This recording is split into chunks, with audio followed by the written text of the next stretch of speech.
Hey Jude, a very good song, isn't it? Jordan Henderson. But ठीक है यार, I'll not take digs because I respect Liverpool. And welcome to Wonder Pandits दोस्तों, my channel for the Madridistas by the Madridistas and of the Madridistas.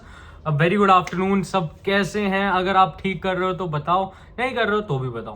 But बात करते हैं आज the big news के बारे में. मतलब we got a big fish, right? Jude Bellingham 95 से आप समझ लो 100 के बीच में ही रह गया है अब डिस्टेंस, क्योंकि बेलिंगम के साथ पूरी कॉन्ट्रैक्ट वगैरह की बातें हो गई हैं, एक इनकम की भी बात हो गई है अप्रॉक्सीमेटली उसकी. तो सारी बातें करते हैं तो इंक्लूड करूंगा. तो सबसे पहले मैं स्टार्ट करता हूँ हाउ इट ऑल बिगैन.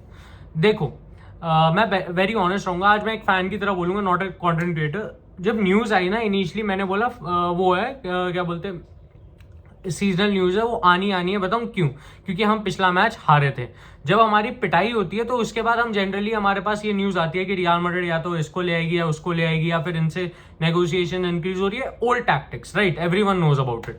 हम सोसेदाद से 2-0 पिटे तो सबको लगा कि नहीं भाई हो जाएगा कि प्लेयर अब ऑफकोर्स किसी से तो लिंक होंगे ही. यहाँ पे ये भी हो सकता था कि हमारा मैनेजर वाला चेंज आ जाता, जो एक और चीज़ है जो very very very much possible है अगर आप रियल मैड्रिड की बात करें. बट चेंजेस यहाँ पे आते हैं कि कल शाम को अराउंड 6:30 से 8 o'clock के बीच में things got heated up real easy. और इस पे ना एम्फेसिस यहाँ पे आपको ये देना पड़ेगा कि ऐसा क्या हुआ कि इतनी जल्दी ये जो चीज़ें जो नॉर्मल पेस पे चल रही थी आज वो एकदम नेक्स्ट डायमेंशन में पहुंच गई थी. कि जो चीज़ एक एस्टिमेट पे चल रही थी आज वो एक कंफर्मेशन में आ गई है. तो तब फब्रिजो ये रिपोर्ट करते हैं कि हाँ, Real Madrid are close to an agreement with Borussia Dortmund over the signing of Jude Bellingham. यहाँ पे हमारे पास जो दो पॉसिबल हमारे कंपेटिटर्स थे, that is Manchester city and Liverpool, वो दोनों हट चुके हैं. मैनचेस्टर सिटी को शायद जूड बेलिंगम ने रिजेक्ट किया, अभी तक उतना ऐसा नहीं आया. देखो, मैड्रिड न्यूज से आया कि हमने उसको रिजेक्ट किया. I am not 100% sure. अगर मैं 100% श्योर हूं, मैं ये नहीं कहूंगा कि किया है नहीं किया है. अभी तक कुछ क्लैरिफिकेशन नहीं आया है इस पे. लिवरपूल ने अप्रैल की स्टार्टिंग में ही कह दिया था कि we will not step into the Bellingham वाला रेस, जो जस्टिफाइड है क्योंकि उनकी करंट अगर आप सिचुएशन देखो, एक प्लेयर से नहीं सुधर रही. और वो ठीक है यार, अब आपको समझ आ गया कि अगर एक प्लेयर से नहीं सुधर रही तो आपको आगे तो बढ़ना ही पड़ेगा. There is only one thing that is constant and that is change. तो वो एक चीज़ है जिस पर लिवरपूल कॉन्सेंट्रेट करना चाहिए. यहाँ पे अगर मैं रियाल की बात करूँ तो हमारे पास एक एम्फेसिस था हमारे हेड स्काउट जूनी कलाफात से कि भैया मेरे को ये प्लेयर चाहिए. और अगर आप रिमेंबर करें तो मैंने पिछले 2 या 3 वीडियो पहले ये कहा था कि अगर जूनी कलाफात वांट दिस प्लेयर ना, तो आपको इन्फ्लुएंस नहीं करना, आपको उसमें इन्वॉल्व नहीं होना, ना आपको अपने ओपिनियन देने. क्योंकि अगर कोई एक बंदा है ना रियाल में जिसको पता है कि किस प्लेयर को लाना है, वो जूनी कलाफात है. ऑफ कोर्स लोग बोलेंगे मारियानो ये वो, बट मारियानो बैकअप था. जूड बेलिंगम एक स्टार्टर होगा इस टीम में. एक ना जो मोशन है जिसमें हम लोग अपने आप को ट्रांसफॉर्म कर रहे हैं, वो एक चीज़ है जिसको हम लोगों को क्रेडिट देना पड़ेगा अपनी अपर हायरार्की को, कि हम लोग ट्रांजिशन बहुत स्मूथली कर रहे हैं. यहाँ पे आप देखिए कि टोनी क्रूज, लूका मॉड्रिच को 1 ईयर का कॉन्ट्रैक्ट रिन्यू करवा रहे हैं. दैट क्लियरली मीन्स कि उनकी 1 ईयर की गाइडेंस में होंगे हमारे सारे यंगस्टर्स, जिसमें चुआमेनी, कामाविंगा, जूड बेलिंगम और फेदे वैल्वर्दे. देखो, वैल्वर्दे को मैं यंगस्टर नहीं बोलूंगा क्योंकि वैल्वर्दे को थोड़ा ज़्यादा टाइम हो गया एंड वो एज भी ज़्यादा है उसकी, वो 24 साल का है. बाकी ये सब 22, 20 और 19 साल के हैं, मतलब अगर रिस्पेक्टिवली. यहाँ पे एक और चीज़ जो अंडरस्टैंड करने वाली बात ये है कि जो प्राइस टैग 150 मिलियन था वो रियाल नहीं टच करेगी. सैलरीज वगैरह मिला के भी नहीं टच करना चाहिए और नहीं कर रही है. एक एस्टिमेट जो प्राइस बन रहा है वो 120 मिलियन का बन रहा है, जो अगर आप मेरे से पूछिए ठीक है, आई विल स्टिल से थोड़ा सा ज़्यादा है, बट ठीक है. अगर उनको चाहिए और मेरा पैसा नहीं है और क्लब का पैसा, तो भाई उनके पास ज़्यादा दिमाग है मेरे से तो उस पर स्पेंड करने के लिए. बट एक और चीज़ जो यहाँ पे बात करने की ये है कि एक रिपोर्ट आई थी और ये 4 दिन पहले आई थी जूड बेलिंगम वाले से कि रियल मैड्रिड 4 साइनिंग्स करेगी. ठीक है, और ये टियर 2 सोर्सेज है. अभी जो टियर 1 ने डाली है उसको मत गिनना, वो उसके बाद आई है जूड बेलिंगम के बाद की 4 साइनिंग्स होंगी, ये वो टियर 1 ने बाद में पब्लिश की है. एक टियर 2 सोर्स ने डाला था कि एक मैंने रैंडमली स्क्रॉल कर रहा है ट्विटर के थ्रू, उन्होंने डाला था कि रियाल विल मेक 4 साइनिंग्स, जिनमें से 2 डन हैं. जो एक फ्रैंक गार्सिया होगा, एक ब्राहिम डियाज. जूड गोइंग ऑन और एक फॉरवर्ड।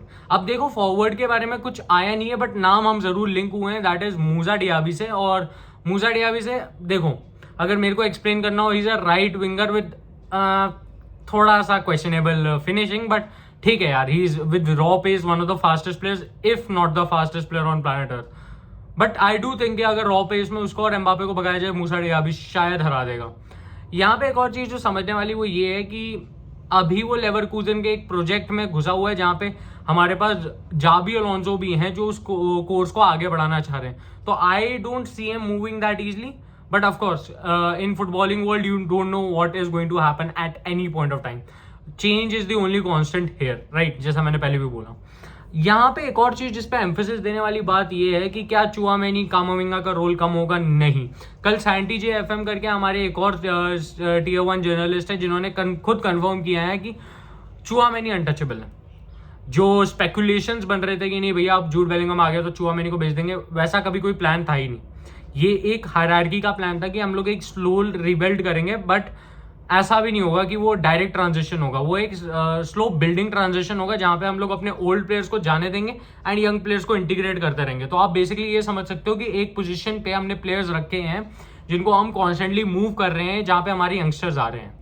कामाविंगा की अगर मैं बात करूं तो कामाविंगा बेसिकली अनटचेबल ही है, क्योंकि उसके जो बंदे ने क्या बोलते हैं आप, एजेंट या फिर एंटुराज के पूरे उन्होंने कंफर्म कर रखा है कि अगर गिवन अ चॉइस तो कामाविंगा will stay at real Madrid for the rest of his life. और ये क्लियर बोल्ड स्टेटमेंट है कि भैया अगर आप बाकी स्पेकुलेशंस बना रहे हो कि भैया हम चले जाएंगे, नहीं चले, नहीं, हम लोग इस क्लब से प्यार करते हैं और इस क्लब में हम टिल दी एंड रहना चाहेंगे।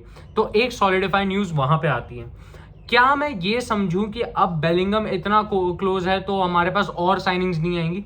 देखो मैं अभी भी उस रिपोर्ट पे जाऊंगा, मैं वो टीयर 2 जर्नलिस्ट वाली रिपोर्ट, मैं टीयर 1 को नहीं सपोर्ट करूंगा क्योंकि वो रिफ्रेश न्यूज है, ठीक है। मैं हमेशा यही कहता हूं कि जो फर्स्ट न्यूज आती है ना, अगर वो टीयर 2 से भी और आपको थोड़ा सा भी लग रहा है तो आप उस पर एम्फेसिस दे सकते हो। तो यहाँ पे उस टीयर 2 जर्नलिस्ट की एक बात मैं यही सुनना चाहूंगा कि 4 to 5 साइनिंग्स अगर हो सकें, या देखो आपको फ्रैंक गार्सिया 5 मिलियन का मिल रहा है, ब्राहीम पे आपने कोई पेमेंट नहीं करनी है, एज सच कोई बाय बैक वगैरह हमारा है नहीं, वो लोन से ही वापस आ रहा है। बेलिंगम 120 मिलियन, तो आपने 125 मिलियन ही अराउंड खर्चे हैं अगर मैथ्स करें हम थोड़ा सा। तो यार अगर 200 मिलियन तक हमारे को और 2 प्लेयर मिल जाते हैं तो काफी सॉलिडिफाई हो जाएगी टीम। देखो राइट बैक के केस में मैं विनीशियस टोबायस पे बिल्कुल अभी वो नहीं करूंगा, एम्फेसिस नहीं देना चाहूंगा, क्योंकि वो प्लेयर के बारे में आप जब तक उसको आप देखोगे नहीं ना, मैं हर एक मदरी फैन को बोलूंगा, जब तक आप खुद उसको नहीं देख सकते आप जज नहीं करोगे। कंपाइलेशन में भैया आप ना क्या बोलते बेंटर वगैरह को भी आप क्रिस्टियानो रोनाल्डो लियोनेल मेसी से बेटर दिखा सकते हो। कंपाइलेशन इतना बड़ा गलत ट्रेट है, बट अगर आप मैचेस देखोगे तो ही आप लोग एनालाइज कर पाओगे कि ये प्लेयर किस लेवल का है और या फिर ये किस लेवल पे परफॉर्म कर रहा है। तो वो एक चीज है जिसपे मेरे को थोड़ी बात करनी है और उस पर देखना पड़ेगा। एम्फेसिस ऑन द पॉइंट कि यहाँ पे अभी क्लैरिफिकेशन नहीं आया 100%, बट आई डू फील कि रियल जिस स्पीड पे चल रही है हम लोग 2 प्लेयर और साइन कर सकते हैं। फॉरवर्ड अगर आप मेरे से पूछें, मैं राइट विंग की जगह एक स्ट्राइकर ज्यादा प्रेफर करूंगा, क्योंकि मेरे को दिख रहा था मारियानो के साथ हम लोग कितने शिट हैं, और एल्वारो अभी बहुत यंग है उसको इंटीग्रेट करने के लिए। और जो लास्ट साइनिंग होगी वो एक राइट बैक ही होगा, क्योंकि कारवाहाल नहीं देखा जाता यार, अब मुश्किल हो गया है। But this is all besides the point. आज बस गुड न्यूज ये थी कि जूड बेलिंगम हमारा एक ऑफिशियली प्लेयर अनाउंस हो जाएगा by the end of this month, और ये अच्छी बात है यार कि आप देखो अगर एक कांस्टेंट ट्रेंड बना है कि हमने कामाविंगा एक सीजन लाया, हम चुआमेनी अदर सीजन लाया और हम जूड बेलिंगम सीजन लाए, तो हम लोगों ने एक सिस्टमैटिक वे में। और एक और चीज, जो 120 मिलियन है वो हम लोग एक साथ नहीं पे कर रहे हैं, हम इंस्टॉलमेंट्स में पे कर रहे हैं, जो आई थिंक एक बहुत जुडिशियस वे ऑफ स्पेंडिंग है, क्योंकि फिर आपके पास जो स्पेंडिंग होगा वो डिवीजन हो जाएगा, तो आपके पास जो इस साल का रिमेनिंग जो मनी होगा ना वो थोड़ा ज्यादा होगा और आप और साइनिंग्स कर पाओगे। आई होप आपको ये वीडियो अच्छा लगा होगा, लाइक से सब्सक्राइब पक्का करना, और मैड्रिड पंडित्स को 8K तक पहुंचाओ ASAP, and take care, bye bye, हाला मैड्रिड, इना दमास, हस्ताना फिनाल, वामोस Real, so take care. And one more thing, आज सारे कमेंट करेंगे कि वेलकम जूड या फिर hey Jude, let's go, bye bye.